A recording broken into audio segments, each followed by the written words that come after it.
In chess, if you move a castle into place, it projects power across the board. In the 1600s, Spain moved a castle into place along the Florida coast, and it projected power across the southeast. That castle, which is called the Castillo de San Marcos, that castle was built because of pirates. Of course it was. The history of St. Augustine is a story of pirates. And in the 1600s, the pirate Robert Searles came to town, captured the place, sacked it, sailed off. That was a serious violation of tradition.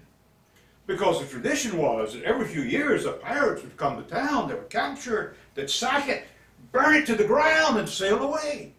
But these pirates didn't burn the town. And, you know, if the pirates weren't going to stick to their part of this deal, why should the Spanish?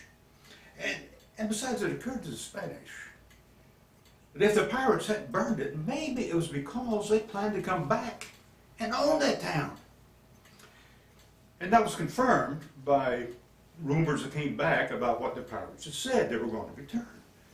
And so Spain decided they'd finally better get serious, put up a real fort. They put up wooden forts for years, they'd get taken down by the termites. So they finally decided to do it right. Rook to Matanzas Bay. Well, if you've ever tried to get a building permit in Florida, and you've ever dealt with construction companies, you will not be surprised to learn that 20 years later they were still finishing up that fort, which is when the pirates came back. Well, the good news was that fort was well underway, but the bad news was it wasn't exactly complete. No, they had those corner towers, the bastions, they were finished. But the curtain walls that connected them, they weren't very high yet. But they had plenty of cannons.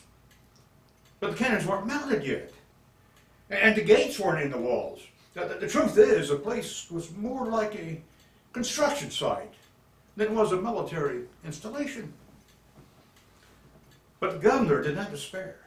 The governor assembled all the soldiers, all the sailors, all the frontiersmen, all the citizens, put them to work stacking blocks. Now, without mortar, it probably wouldn't have stood up to cannon fire, but it was going to look impressive. So all night long, all the citizens, all the soldiers stacked blocks. Now, the governor had a good military mind.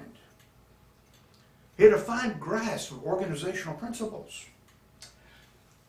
Where he fell short was in motivational speaking. He would attempt to say something along the lines of, put your backs into it, lads. And what would come out would be this purple cloud of profanity. He would attempt, make haste. And the air would crackle with thunderbolts and skulls and just this awful, awful stuff. And these delicate frontiersmen and soldiers and sailors, that their delicate ears were so offended because they never heard language like that, my goodness, and they walked off the job. And it is at this point the first hero of the siege stood forth, a priest. And he addressed the citizens, the soldiers, as they threatened to stream out of the structure. He said, true, he could not approve of the governor's choice of words. He personally would have preferred a different mode of address. Nevertheless, he wished to point out that there's a certain benefit to not being killed by pirates. And he persuaded them to return to work. So the first hero, the priest. The second hero was a captain. And that captain was sent by the governor to ambush the pirates who were marching north towards the town.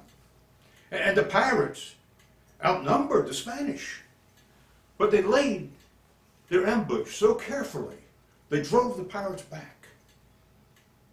Unfortunately, on the way back, they captured a certain Private Ruiz. They took him back, and they asked him, how complete is that fort? And Ruiz lied like he was a politician and an electioneer. He swore that place was ready to rumble. Oh, it could use some curtains. It'd be nice to have a coat of paint, but it was ready for action. The pirates were skeptical because they had another prisoner. And the other prisoner said, this thing is not anywhere near complete. And so they tortured Private Ruiz. Throughout that long and dreadful night, they tortured him over and over again. They kept putting the question to him, and every single time he answered the same way, that is ready to rumble. So Ruiz was the third hero. Well, the pirates didn't know what to do. Who to believe? What to believe? They boarded the ships, they sailed north to the inlet. And as they anchored outside that inlet, they could see that brand new fort. And they could see it was incomplete. But the question was, just how incomplete was it? Because that fort really was ready for action. And they sailed into the harbor.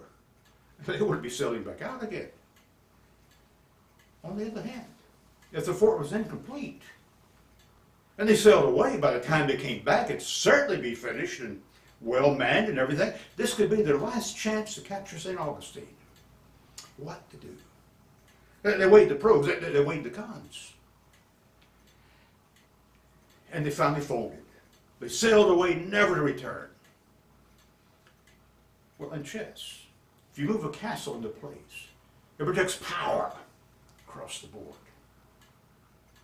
And in 1683, Spain moved the castle into place along the Florida coast.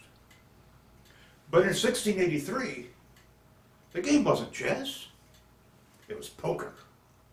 And I thank you.